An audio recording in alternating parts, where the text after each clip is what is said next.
Bismillahirrahmanirrahim.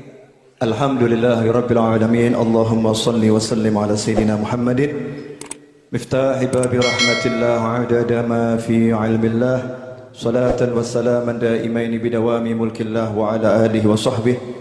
Allahumma shalli ala sayyidina Muhammadin salatan taftahu biha lana futuhal arifin wa tufaqihuna biha fid din wa ala alihi wa sahbihi. Assalamualaikum warahmatullahi wabarakatuh. Alhamdulillah tadi Habib Mustafa Al-Idrus At-Tubani udah memberikan wejangan yang panjang lebar. Beliau ini mirip Habib Syekh, buat seneng orang. Jadi gayanya seperti itu. Terus Syekh Ridwan Al-Amiri tadi juga udah nyampaikan banyak hal. Saya mau nyambungkan kedua-duanya untuk mudah-mudahan bisa jadi sesuatu yang indah. Nah, karena yang satu di kanan, satu di kiri, saya mau bicara tentang yang di tengah. Boleh ya? Boleh. Di sejarah Habib Syekh versi Pak Novel. Jadi sejarah Habib Syekh versi Pak Novel Al-Idrus. Habib Syekh ini punya ayah namanya Habib Abdul Qadir. Punya kakek namanya Habib Abdurrahman. Marganya As-Segaf atau biasa kita panggil As-Segaf. Orang dulu itu kalau punya anak tidak gegabah kasih nama, karena ada perintah dari Nabi, termasuk bentuk orang tua yang baik pada anak itu memberikan nama yang baik kepada anak. Jadi nama baik itu bukan cuman sebutannya baik, tapi indallah baik. Ya baik di sisi Allah, bukan baik dalam pandangan ataupun pendengaran manusia. Menurut Allah baik enggak? Gitu. Nah, pada kebetulan kakeknya Habib Syekh, Habib Abdurrahman itu hidup sezaman dengan Habib Ali bin Muhammad bin Husain Al-Habsyi di kota Sewon, Hadramut sana. Kita tahu Habib Ali belum lama haulnya, wafat tahun 1333 Hijriah. Jadi kurang lebih 100 tahun yang lalu, bedikit meninggalnya. Habib Ali Al-Habsyi itu tidak ada satupun ahlillah yang meragukan beliau mencapai derajat kutbaniyah, wali kutub.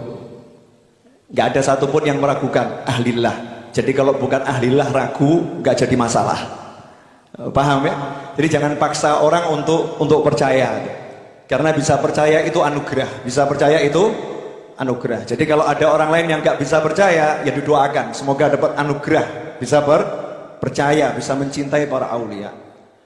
Habib Ali Al-Habsyi karena mencapai derajat yang tinggi, maka suatu malam Habib Ali itu didatangi oleh Syekh Abdul Qadir Al-Jilani rahimahullah. Kita tahu Syekh Abdul Qadir Al-Jilani wafat tahun 561 Hijriah, kurang lebih. Entah mungkin ada perbedaan antara ahli sejarah yang satu dengan ahli sejarah yang lain. Syekh Abdul Qadir Al-Jilani wafat tahun 561 Hijriah. Habib Ali wafat tahun 1333 Hijriah. Berarti sekitar 700 sekian tahun kemudian. Ya, setelah 700 tahun kemudian, Syekh Abdul Qadir Al-Jilani mendatangi Habib Ali dalam mimpi. Ketemu. Nah, di situ Syekh Abdul Qadir Al-Jilani berwasiat, "Ya Ali, wahai Ali, tolong sebut-sebut saya di majelismu." Syekh Abdul Qadir Al-Jilani minta tolong sama Habib Ali karena yang megang derajat kutbaniyah, kutub di masa itu adalah Habib Ali. Tolong sebut-sebut saya di majelismu. Karena Habib Ali orang yang sangat dicintai oleh Nabi Muhammad sallallahu alaihi wasallam. Paginya kakeknya Habib Syekh itu datang menemui Habib Ali dan mengatakan, "Habib Ali, saya dapat anak laki-laki. Saya dapat anak laki-laki, tolong diberi nama." Nah, orang tua zaman sekarang ini kan sok pinter ya. Kadang udah dikasih nama sama gurunya, dikasih nama sama kiainya, kasih nama sama habibnya itu ya, terus merasa namanya kurang cakep, terus ngarang sendiri.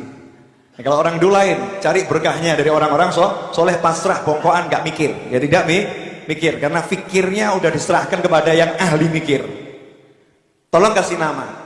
Habib Ali ingat pesannya Syekh Abdul Qadir Al-Jilani, sebut-sebut aku di majelismu. Langsung mengatakan Syekh Abdul Qadir. Beri nama dia Abdul Qadir. Kemudian datang juga satu orang Habib namanya Habib Ahmad As-Segaf. Juga bilang ke Habib Ali, Habib Ali saya punya anak laki-laki, tolong kasih nama. Kasih nama dia Abdul Qadir. Dua Abdul Qadir yang saya sebut ini, yang satu Habib Abdul Qadir bin Ahmad Jeddah almarhum, merupakan tokoh senior para habaib yang beberapa waktu silam meninggal.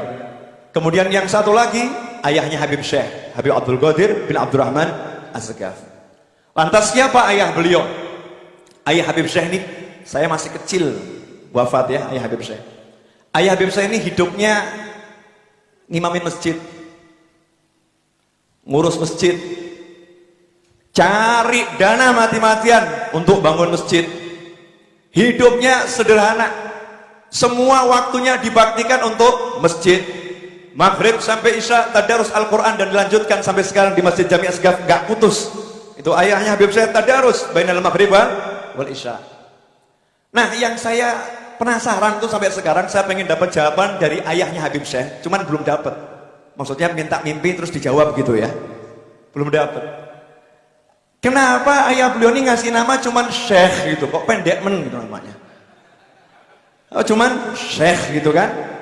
Saya ini versi Pak Novel, saya hubung-hubungkan, itu doa dari ayahnya. Kenapa? Karena ayahnya udah namanya Abdul Qadir, jadi kalau disambungkan Syekh Abdul Qadir,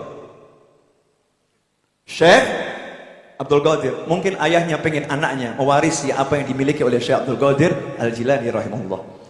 Ini saya sampaikan bukan di depan Habib Syekh, baru sekarang saya sampaikan depan beliau. Saya keliling Indonesia dan sampai ke Hongkong, dimanapun saya cerita tentang ini, beliau nggak ngerti. Cuman sekarang beliau harus ngerti gitu ya. Semoga diamini sama beliau nih ya, semoga diamini. Itu Habib Syekh.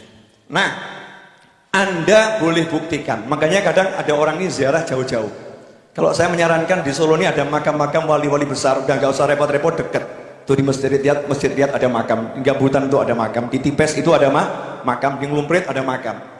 Ya kalau yang di Tipes ini satu saja, di Tipes itu isinya wali-wali besar, aulia besar. Satu ayahnya Habib Syekh. Demi Allah sampai hari ini saya cari manakib wali yang seperti ayah beliau belum ketemu. Cari wali yang meninggal hari Jumat ada. Betul. Yang meninggal ketika sholat ada. Yang meninggal ketika sujud ada.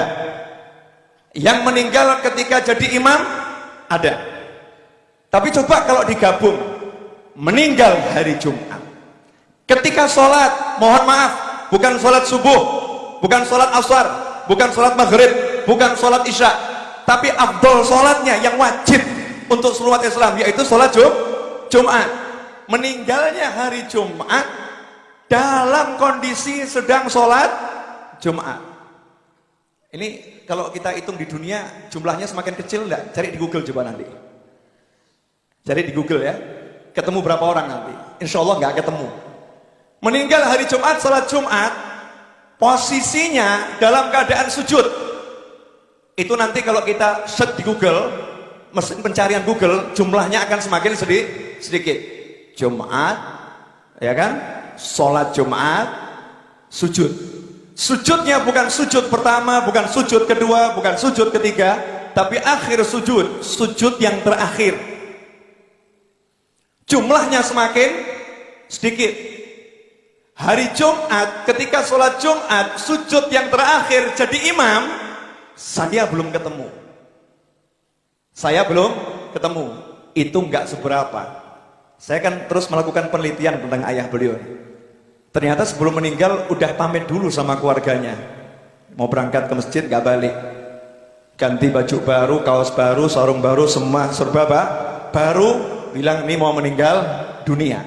Sampai di masjid di shaf kedua, saya masih ingat kisah dari Al-Habib Muhammad Najib bin Toha bin Abdul Segaf. Habib Najib itu, beliau mengatakan, saya posisi di shaf kedua dipanggil sama Habib Abdul Qadir. Ya Najib, ta'al, kamu hari ini sholatnya di shaf pertama persis di belakang saya. Nanti kalau terjadi sesuatu dengan saya dalam sholat, tolong gantikan saya. Habib Najib masih muda waktu itu. Artinya udah pesan. Yang saya kaget, baru 2-3 hari yang lalu ada tamu ke rumah saya. Salah seorang anak dari Habib Hadi Asgaf, anak dari Habib Hadi Asgaf Jakarta, Indo, pernah tinggal di Solo. Habib Hadi ini salah satu teman baiknya ayah Habib Syekh. Ternyata satu hari sebelum meninggal, jadi hari Kamis, ayah Habib Syekh itu main ke rumah Habib Hadi dan mengatakan, ya akhi, besok saya mau meninggal. Besok saya mau meninggal. Carilah di dunia ini seorang wali yang meninggal di hari Jumat, sholat Jumat, sujud yang terakhir, jadi imam dan pamitan dulu sebelum meninggal dunia. Belum ketemu, makamnya di Tipes. Makamnya di Tipes tuh deket tuh sama Lotemat. Datang tuh Jumat ke sana ziarahin. Wali Songo dikelilingin, wali yang satu ini kita cari nggak ketemu, tapi kita jarang ke sana. Betul atau betul? Betul atau betul? Ya, ziarahin. Walaupun kita udah ketemu sama putranya, itu akan sangat menyenangkan orang tuanya juga kalau kita ziarah ke sana. Sampai di sini jelas. Jadi kalau Habib Syekh begini kan pantas ya. Saya punya satu rahasia lagi yang udah lama saya pendam, malam hari ini mau saya sampaikan. Boleh Beb ya? Insya Allah nggak jadi fitnah. Almarhum Habib Anis itu beberapa kali diundang Habib Syekh untuk hadir maulid di Mertodranan, maulid tahunan beliau. Cuman beberapa kali berhalangan nggak hadir, betulnya Beb ya? Malam-malam Habib Anis dalam kondisi yang kurang sehat. Saya duduk dengan beliau persis di ruang dalam di depan televisi.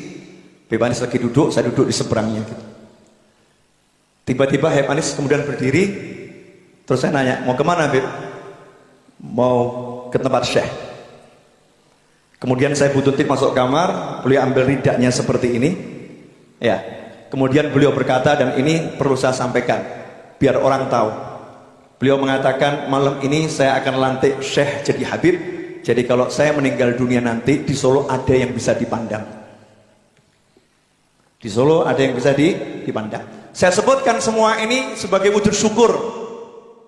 Ya, biar Anda semua bisa bersyukur adanya Ahbabul Mustafa, adanya Bustanul Asyikin. Anda di tempat yang benar gitu loh, di tempat yang tepat, di tempat orang-orang keturunan orang-orang soleh. Ini ayahnya meninggalnya nggak ada duanya di dunia ini.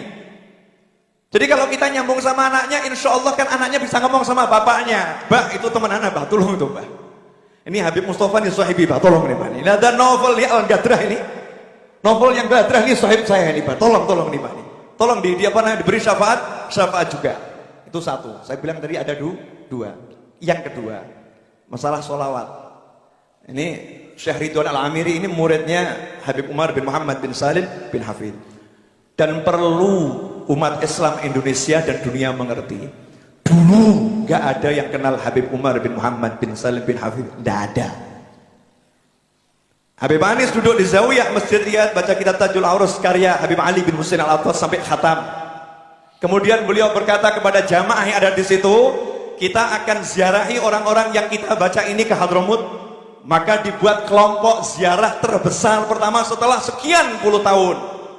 Dan beliau mengatakan, saya akan cari anak muda yang alim, yang bisa ceramah, akan saya bawa ke Indonesia. Agar anak-anak ini belajarnya ke Hadramut, bukan ke negara yang lain, agar nyambung lagi hubungan Indonesia dan Hadramut yang sudah terputus. Datang Habib Umar, gak ada yang nyapa, gak ada. Habib Umar, Habib Ali Jufri, dan Habib Muhammad bin Ali bin Abdul Qadir Munsib. 3 orang ini. Yang saya tahu 3 orang ini. Yang pokok Habib Ali Al-Jufri, Muhammad bin Ali Munsib, kemudian Habib Umar bin Hafid. 3 orang ini kemudian setelah Habib Umar ceramah, Masya Allah, kaget orang-orang. Habib Anis berkata, bawa ini Habib Umar ke Jawa Timur, datang ke pesantren-pesantren, naik mobil saya, jangan izinkan satu orang pun masuk mobil ini, siapapun orangnya, kecuali bertiga ini. Biar yang 3 ini bisa nyaman di mobil, nggak disuk-suk orang. Saya nyaman. Alhamdulillah dari keliling ke pesantren-pesantren itu, berangkatlah kelompok pertama ke Hadramut. Waktu itu belum ada Darul Mustafa, tinggalnya di masjid. Tinggalnya di masjid. Sampai terbentuk pesantren sampai sekarang alhamdulillah Ini murid-murid Habib Umar tersebar luas di seluruh penjuru dunia. Yang mau saya nukil adalah ceramahnya Habib Umar bin Hafid jelaskan sholawat. Habib Umar nanti bisa dicari di YouTube, ya bisa di-download di YouTube. Menceritakan di Syria sana ada seorang ulama yang didatangi seorang wanita. Wanita ini nangis luar biasa.